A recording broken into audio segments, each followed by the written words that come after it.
Just because we have members of the public, some members of the public who might not know what the process has been that has led to the City of Oneida City Manager Search Committee, otherwise known as the committee, was appointed by the mayor with unanimous approval of the Common Council by Resolution 24-90. The committee has been guided by the city charter as amended by referendum in November of 2023, which stated its purpose in Section 2, quote, "A full-time city manager has the education and experience required to administer the City of Oneida's operations and has expertise in managing departments and preparing budgets.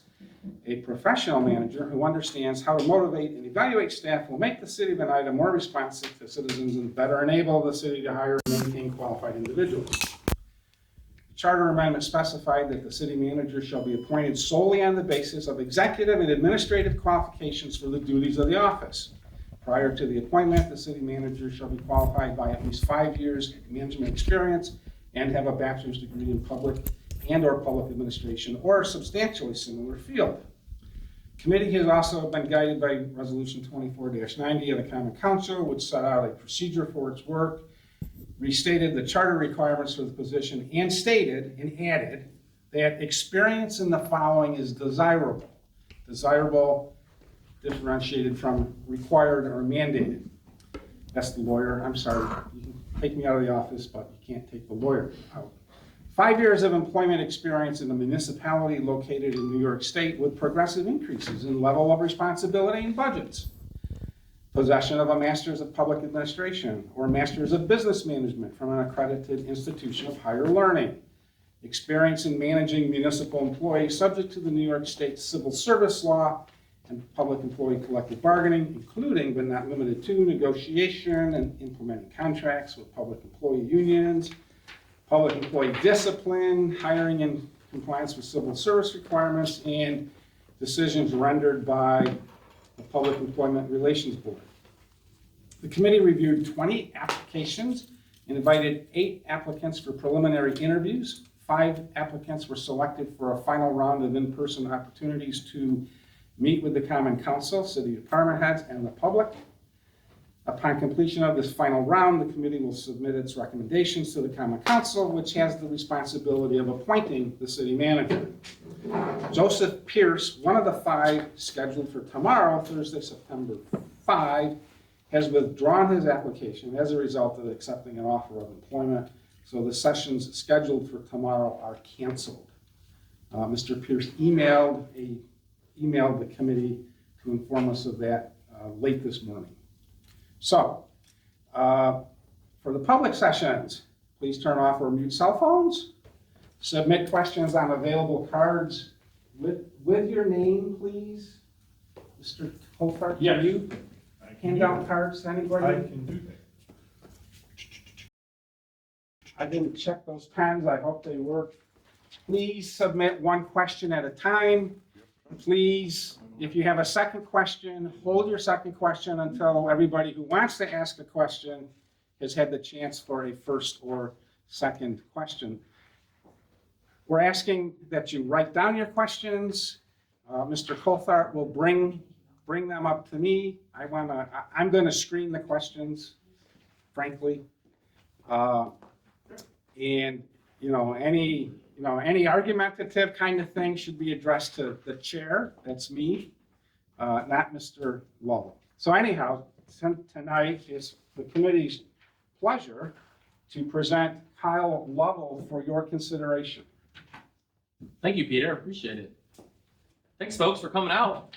I mean, I really appreciate the interest in local government. That for me is exciting. At least see a few people come out tonight. I want to take an interest in what's going on here at City Hall. So, my name's Kyle Lovell.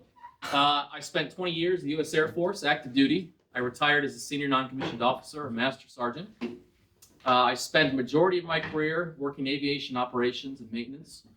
The last 3 years I spent over at RAF Lakenheath in the United Kingdom.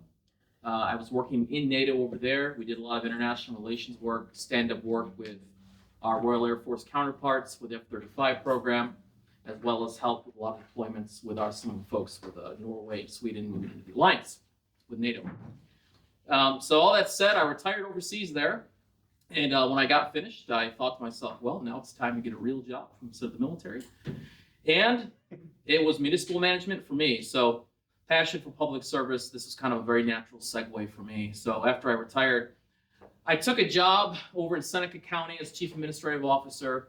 I spent the last year over there and I had a lot of success. Unfortunately, we could not find a house for rent or to buy for the longest time. So it has prompted me to move on and find some greener pastures for the Lovell family. So that being said, I'll just talk a little bit about my qualifications and background, academic background, excuse me.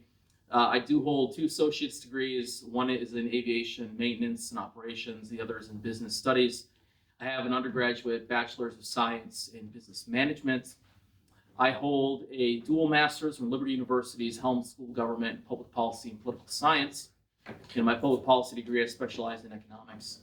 And then I went on to Syracuse University and I received an executive master's in public administration from the Maxwell School. While I was there, I was also able to take advantage, do a certificate of advanced study in conflict and collaboration, where I focused my studies on negotiation, arbitration, mediation, particularly with a lens towards some labor relations. So I received a CES in that. And in addition to that, a lot of my professional development stuff that I've done through my career in the military, Airman Leadership School, Non-Commissioned Officer Academy, Senior Non-Commissioned Officer Academy, Joint Professional Military Education Programs, a host of different military trainings and leadership development courses and programs throughout my 20-year career. Was very successful and honorably retired after that. So moved on, and that's just my academic background. I spent a lot of time working in Seneca County, developing economically, working with a lot of my counterparts and 29 different department heads. We had roughly about $120 million budget there that I was responsible for administrating. I served as the chief budget officer as well as the public information officer there. In addition to that, I served as the interim finance director when we lost our finance director, helped out with our Department of Human Services when we lost our commissioner. And I was also the water and sewer director, as well as a temporary codes director before we hired a new individual.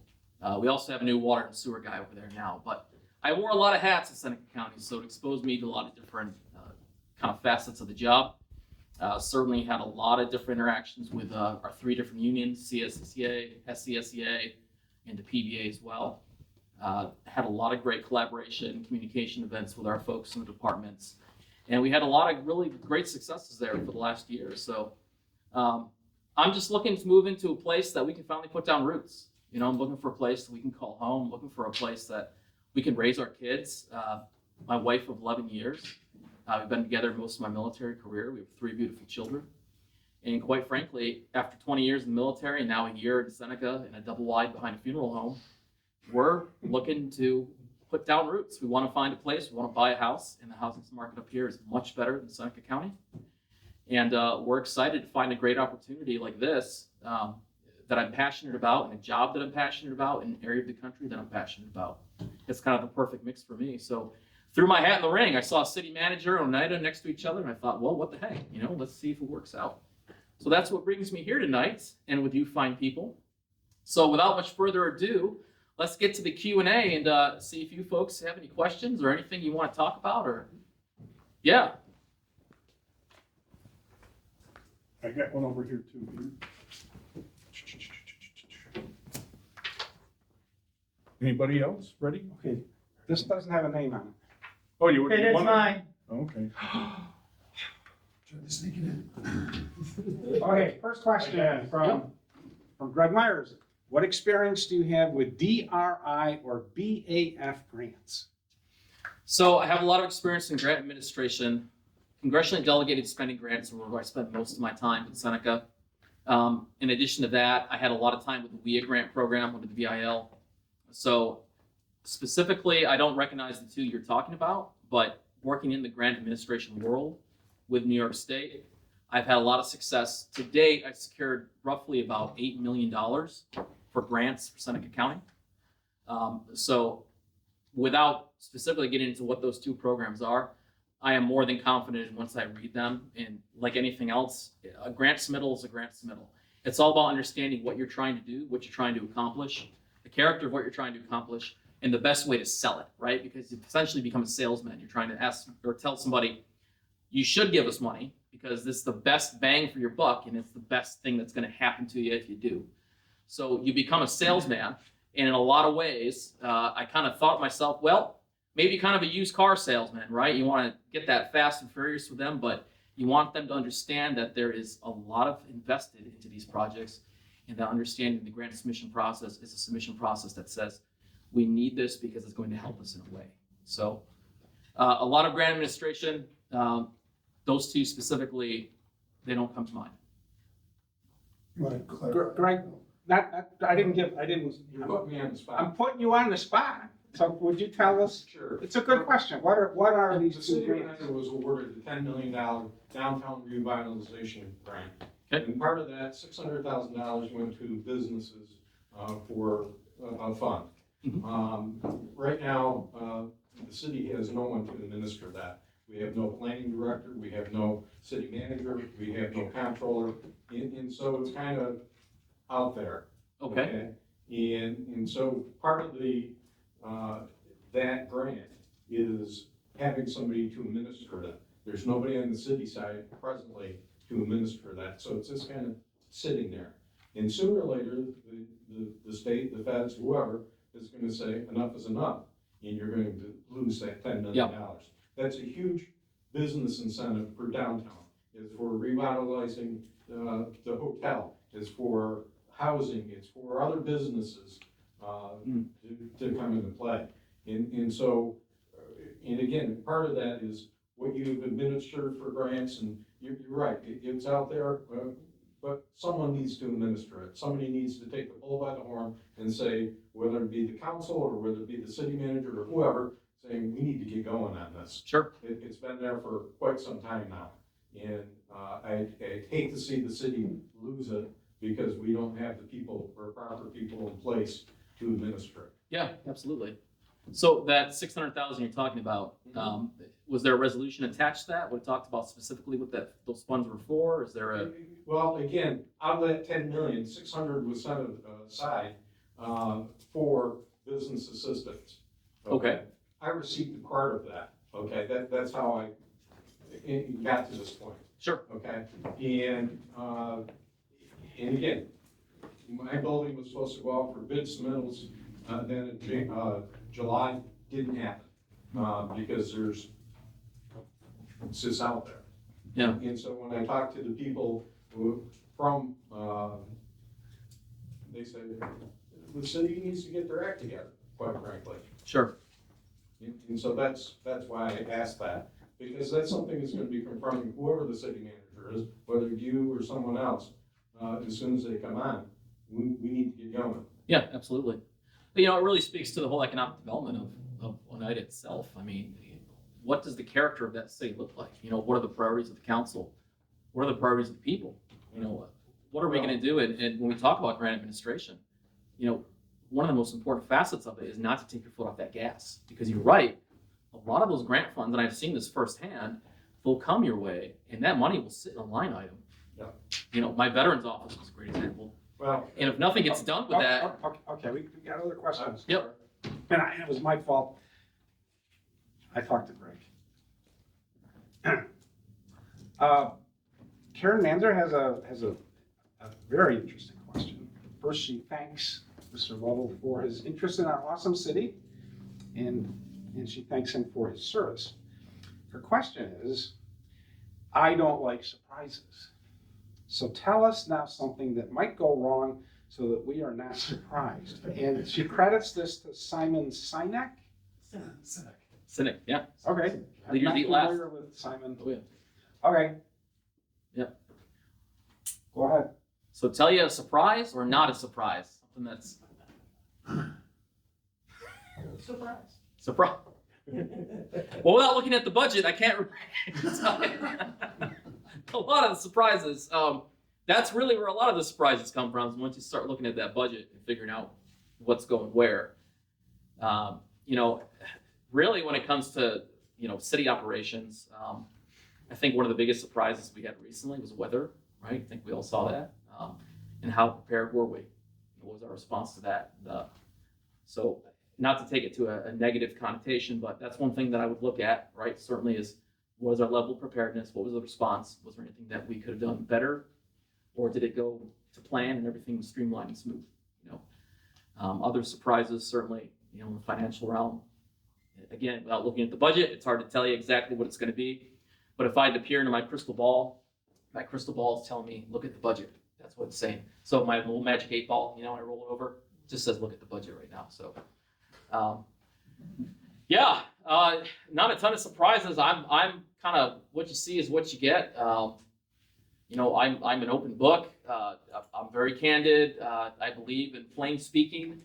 I love public engagement like this. This is, to me, where the rubber meets the road. So I applaud you for taking the time and investing the time to come out and do this. I wish more people did it, honestly.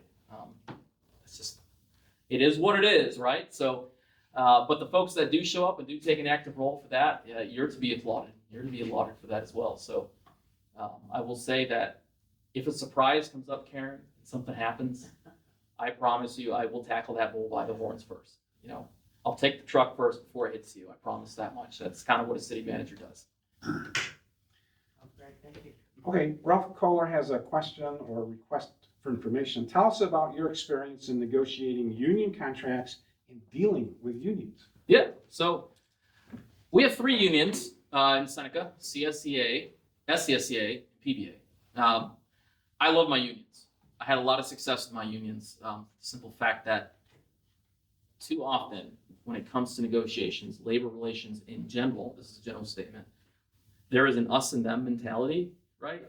And the most success that I've had is getting away from that us and them mentality. I approach a negotiation not as a zero-sum game. What I mean by that is, it's not, man, if I give something, I'm losing something just for them to gain something. If they're going to give me something, they're losing. I don't like looking at it like that. A collaborative approach and open communication has always been critical in dealing with my unions.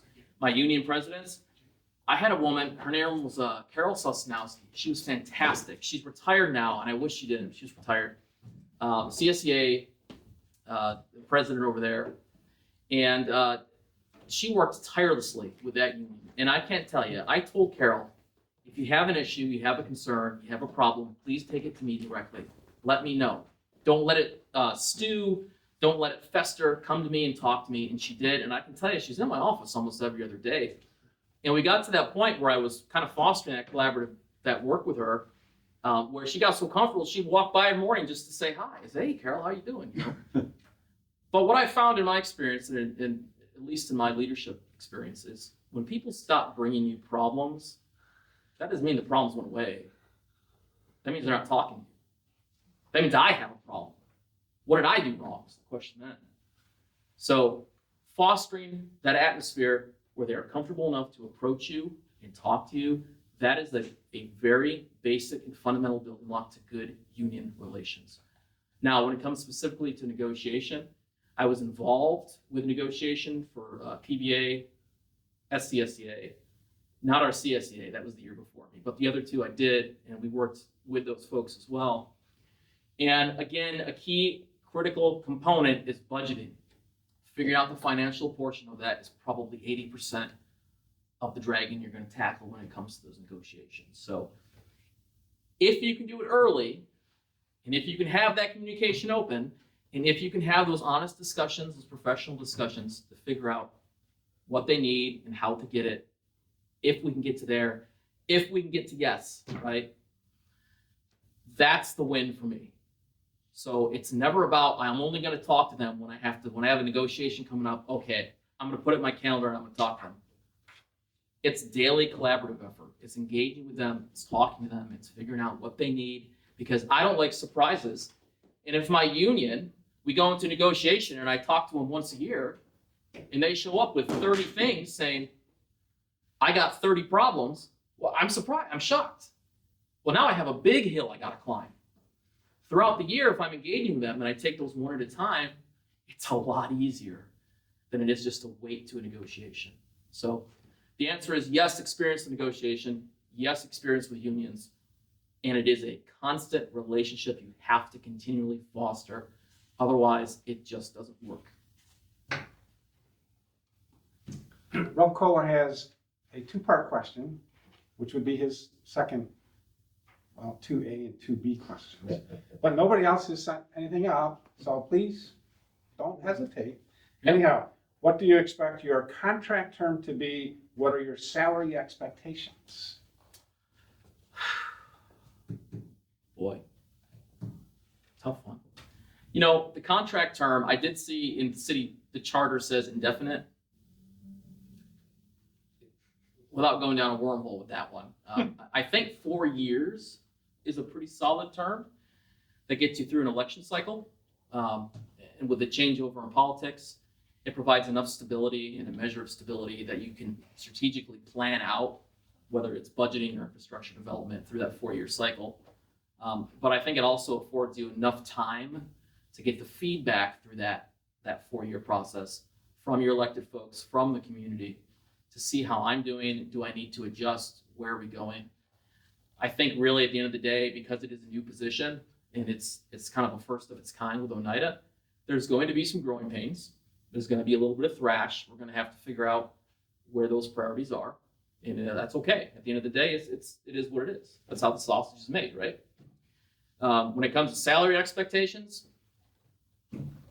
I'm actually forgetting what it was even posted at in the job opening.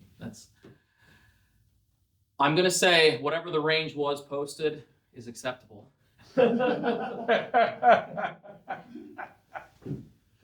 That's really, I guess we'll all leave it at that one, but yeah. Okay, May I ask a follow-up to the first part of that? Sure. Thank you. So specifically, you're thinking you would want a 4-year contract, or that's kind of the length of time you expect to stay at the job? So to clarify, the 4-year contract would be for, I guess, a performance period. Right, you would ask for a contract of 4 years, Yes. performance optionally renewable Yes, on mutual agreement. correct. But my expectation for how long I want to be in the job, I'm a mid-career professional. I'm 40 years old. I just turned 40. Retired from the military. I got the credentialing. I'm jumping in feet first to my next career. I want to do it in a place that I like, that I'm passionate about. You know, Oneida, for me, I've always been through this area. I grew up going to Sylvan Beach, crying out loud.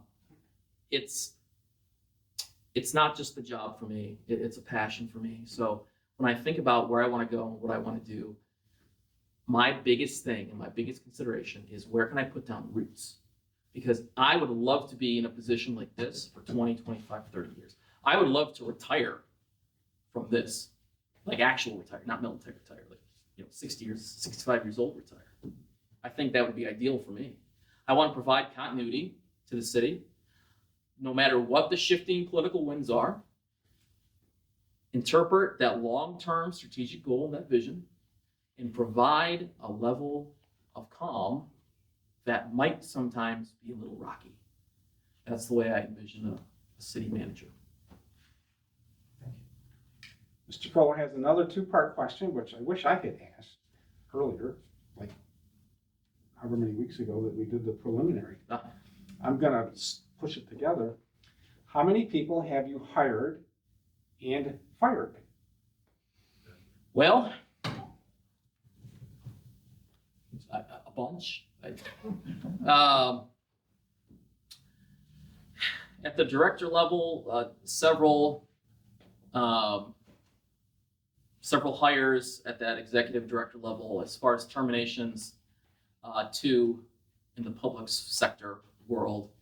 In my military experience, unfortunately, I've dealt with a lot of personnel administrative actions, dozens of them.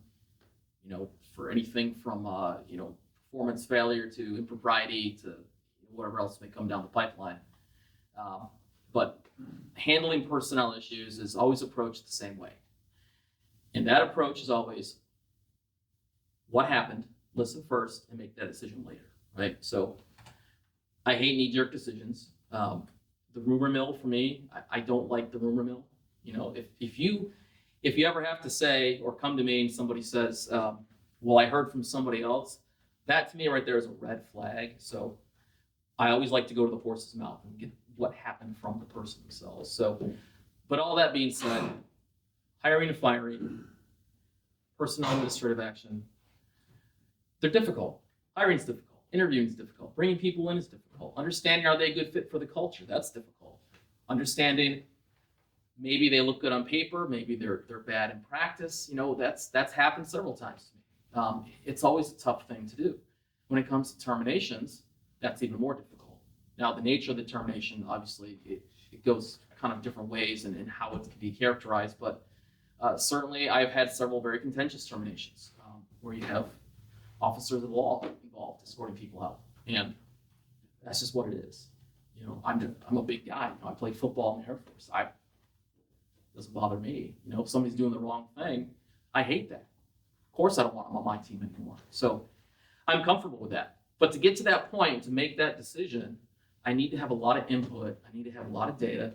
I need to understand what happened, and I need to be darn sure that what I'm doing is the right thing to do. Because I will never make a knee-jerk reaction, especially when it comes to personnel. Hiring and firing being a prime example. Any other questions? I mean, Mr. Kohler's got more questions. Please, get ahead of me, people. This is a two-part question. But with I'd like to rephrase. However you wish. I'd like to rephrase Yeah. the second question. I don't even remember what it is now. Okay, the first one, what have you done in the area of revitalization? So infrastructure development, this is really the number one component to the job that I think I've dealt with in the last year. So Waterloo itself received $10 million for a revitalization grant as well. Mostly that comes through submittals for those grants, receiving the grants, and then getting that funds over. That's mostly where my downtown revitalization experiences come from. Now, when it comes to economic development, I have a little bit broader of experience in that term.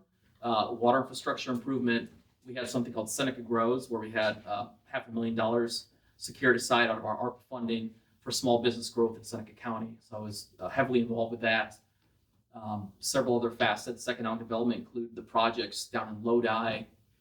We had a couple big name developers come in, working with those folks to get them into Seneca County, working with our IDA team members as well, figuring out what's the best way to bring in business and then what's the best way to keep business there, right? So that I think is very similar to the revitalization kind of way to look at that economic sort of revitalization effort, because with Seneca County, which is primary rural county, and a lot of those smaller towns over there, very similar to Oneida in that they're looking to grow and looking to develop. So everything we did, there's no way to go but up, I guess is what I'm trying to say. So everything was revitalization. Everything we did had an eye towards the future. Everything was, how can we make this a better place and how can we grow it?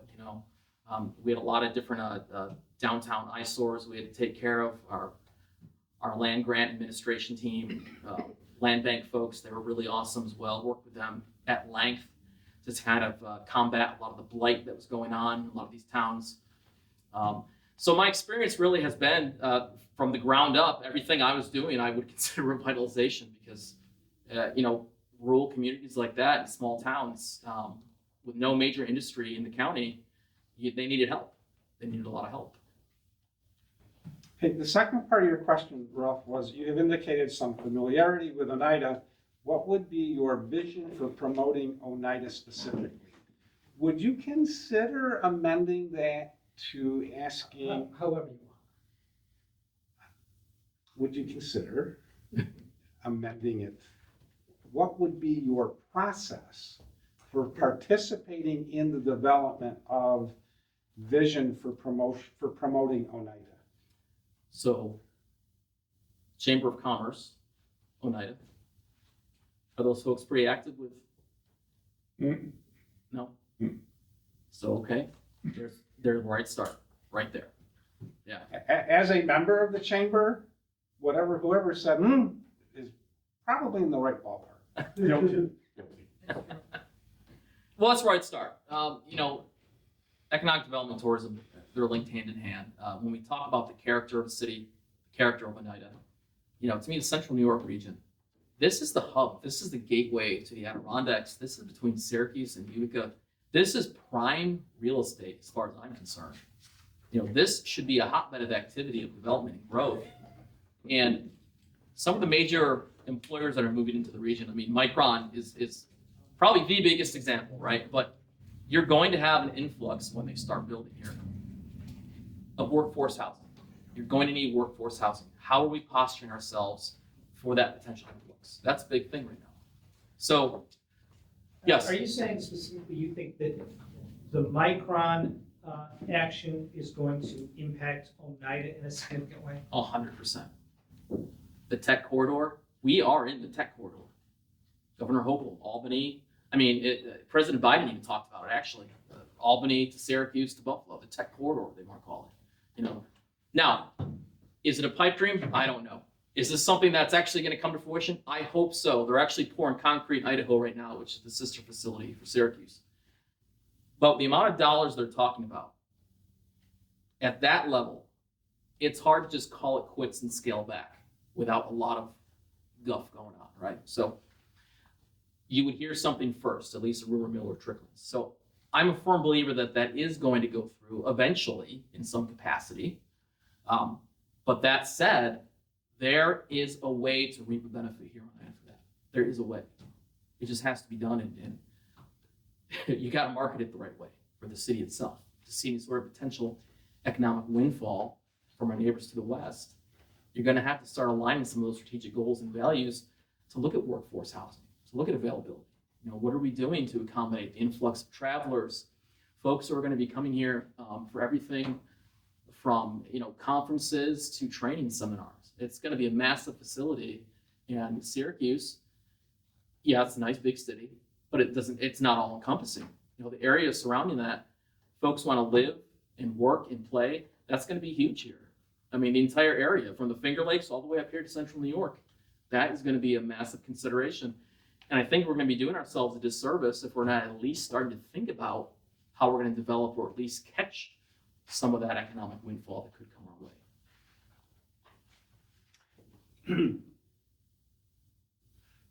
Question from Rob. As you know, there has been some controversy surrounding the city manager position in Oneida. What is your plan/vision for moving the administration beyond the controversy? So, without getting into the weeds with the controversy itself, my goal would be to bring a level of calm and stability to this, first and foremost, okay? I understand that there's some consternation out in the public. I understand that there's probably even a bit of trepidation, that you're not quite sure what is the role, what is this individual going to do. We had somebody, they left, whatever the case may be. I can tell you that my vision for my career path has always been stability. My vision for my career path continues to be, like I talked about earlier, putting down roots and being in one place for a long time. That's what I want to do. So when I look at that long arc of my career and I think about how I put myself into the role of city manager, calming things down is priority one. Relations with the public is priority two. A lot of that is community engagement. And then a lot of that is talking to the elected folks and figuring out what are those priorities and then how best to translate what the two priorities are, because I don't necessarily think those are competing priorities. I think that there maybe is a little bit of an us and them mentality right now. And I jokingly say this, but I'm a part-time therapist, but I really am. I listen to a lot of people and my elected folks as well. I talk to them. I want to know what are their thoughts, how are they doing, as well as the public. It's great to get out and do community engagement like this, but I really want to know what are those priorities for you folks. What do you think is the best way forward? What's something that you're really upset with? Those are really important for a city manager to know. And if I can provide a long-term stable arc in my career in one place like Oneida, that's a benefit for the entire community, because then I can see it through from start to finish.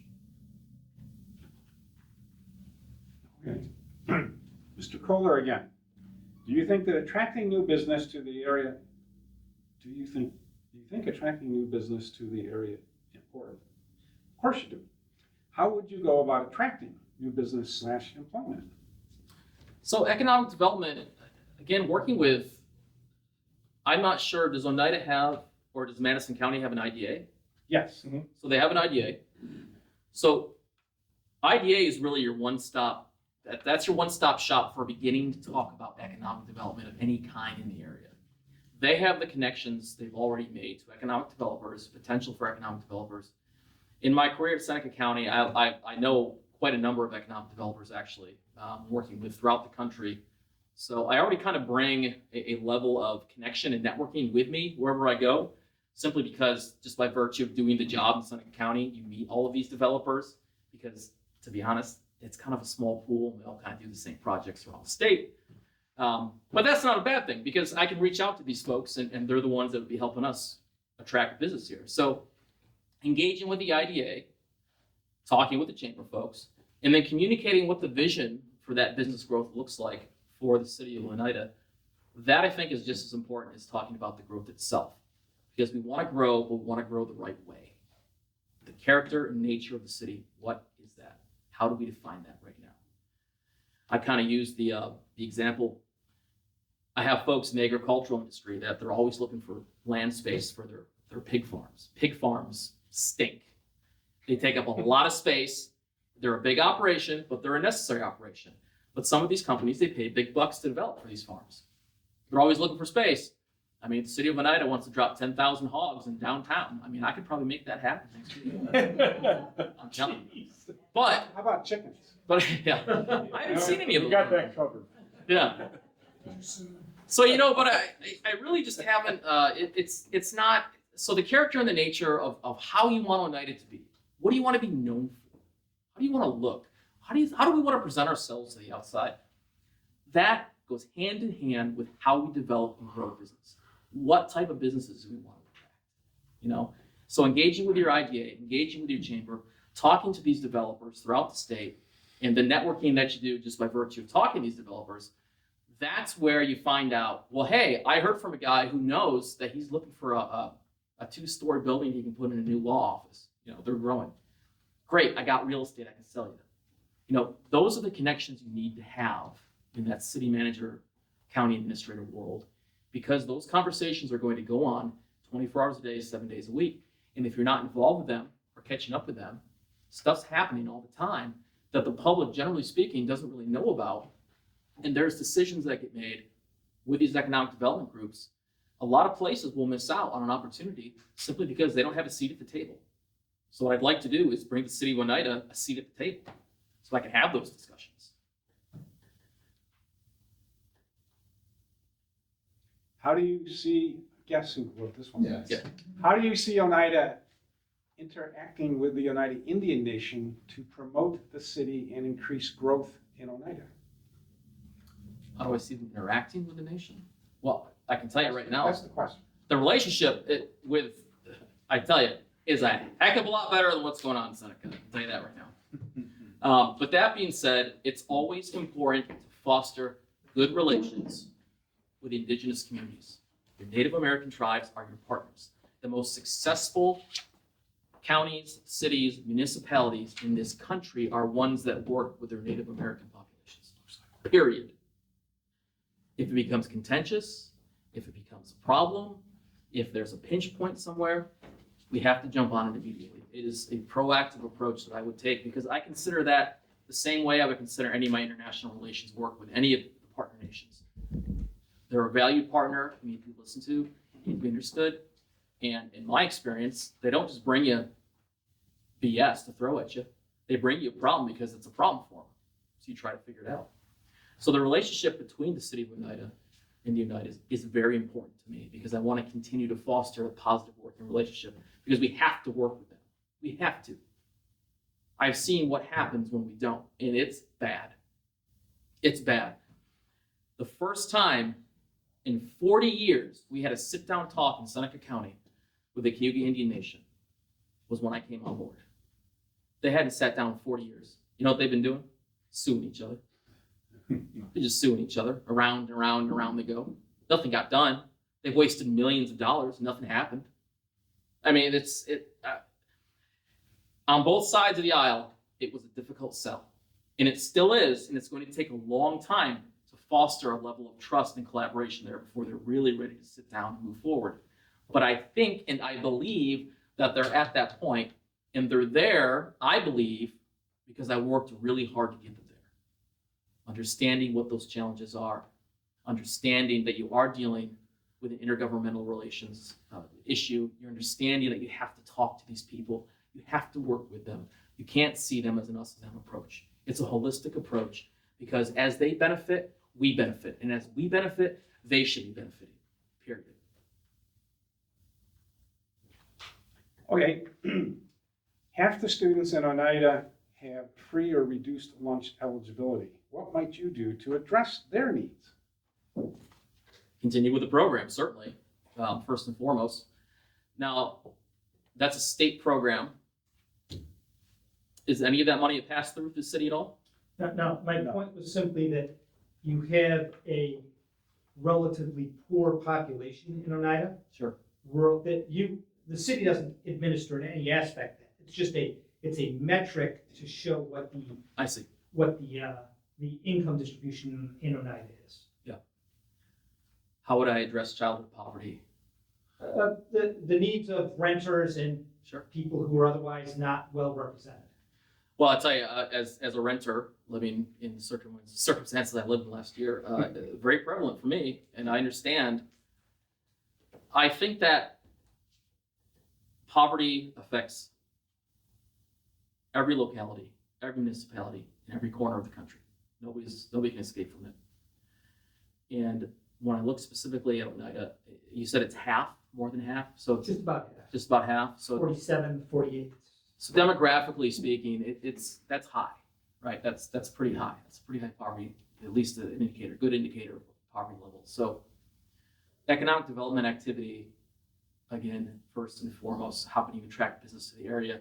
But then a lot of those programs that you're specifically referencing, while that money may not be a pass-through, all I can say is if I don't administer it, at least I support it, supporting these programs. I don't know, without looking at the budget again, and again, I don't want to surprise anyone, but money in that budget and for what we're doing for business development, economic growth, that is crucial to moving that needle forward to the fight against poverty. Some of the other programs that are administered at the county level, which are pass-through dollars from the federal government to the county, Madison County, there's a lot of those dollars there specifically for a lot of those demographics, workforce housing money and food programs. There's a lot of that from the county level that I don't know if the city's taking advantage of. Does the city have any access to that? Absolutely. The county. Well, the county has it, but it's simply a conversation with the county to say, is there a way you can help us? Or how can you help us better? That's the conversation. And I think it really goes back to what we were talking about earlier about keeping our foot on the gas. Because if you lose sight of this, it's really easy for that money just to go back into the ether of the government, right? You have to maintain visibility because from my experience, understanding what I know of these dollars, and a lot of these federal grant programs, aid programs, if you're not maintaining visibility and you're not actively engaging them and putting the right people to engage with them, nothing's going to happen. There might be money out there we're not even utilizing right now. I know that was an issue they had in Seneca. We had to connect the right actors to the right people in order for that money to get to the right place. So that, I think, certainly was the thing that I can think of off the top of my head that I would reach out to and figure out, is there a possible avenue that already exists that we can tap to help us?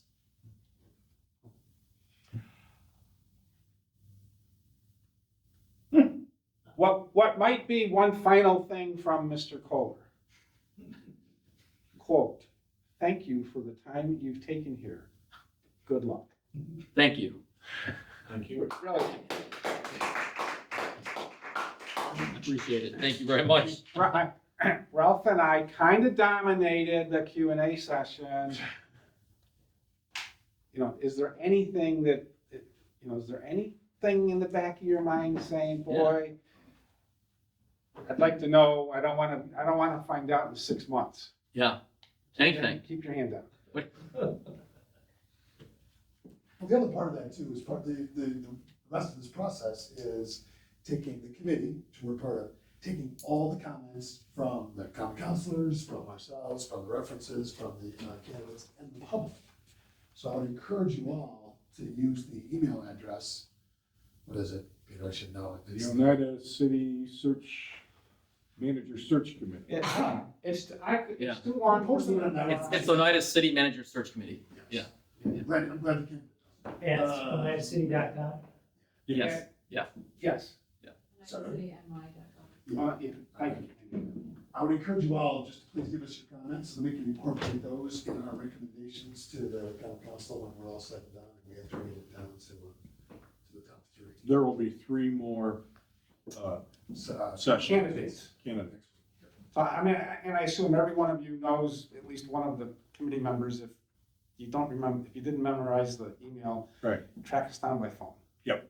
Or ask the city clerk's office. We'll put it on the night for change. We'll have it on the Facebook page too. So. I don't do social media, so Well, it's one of us will take care of it. somebody will take care of it. Is there a social media? Yes, information? actually, the city has The those. city has a website, the police has a app, and what the fire department has present of stuff. Okay. There's groups in Oneida, we're interested in Oneida. That app, the police department's app is really good. Okay, so Going in once. the absence of any. Yeah. in the Karen, absence- In the anything? absence of anything else, let's. Yes. Of course. That's okay. I know that you met with city employees and all that earlier today, I did. and then not being a city employee, have no idea what any of the questions might be, but based on all the social media comments I get the impression that they're very supportive of this position. And did you get that impression as well?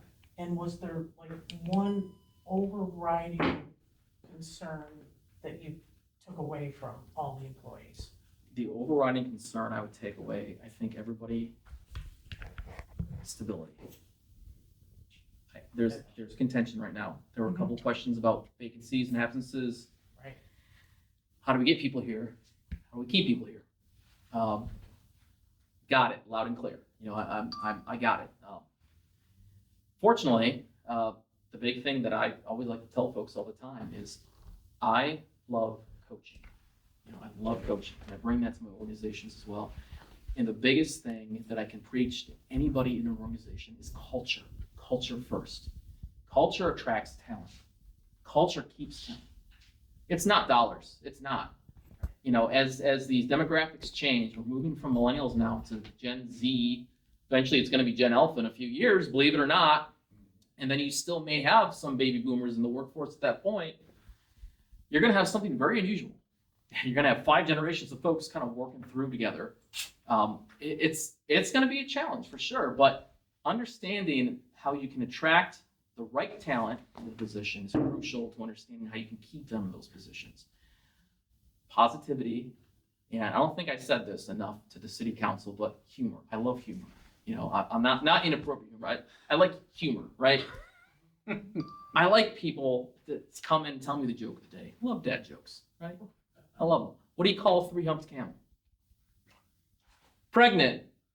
Oh. We call it no hump. I'm here all week. I don't know. Humphrey. I gotta remember that one. So yeah, you know, I like humor. I like investing in my people. I'm big in professional development. I'm big in education. I know that there's some discussion about a management benefits plan that we don't have right here at City of Oneida. That's pretty important if you're a management employee. I would imagine you're probably like, hey, they're taking care of this for other people. Why not us? So that's pretty important as well. I heard that. So I think listening to the folks, it becomes pretty clear they want to be invested in. You know, you folks that are here still after, you know, some tumult, those are folks that are in it to win it. You know, I don't like losing people off my team. I hate it actually, because I invest time and talent and effort into those folks. And if I'm going to grow somebody inside the organization, I don't want to lose them. I want them to stay here. I want this to be a place people want to work.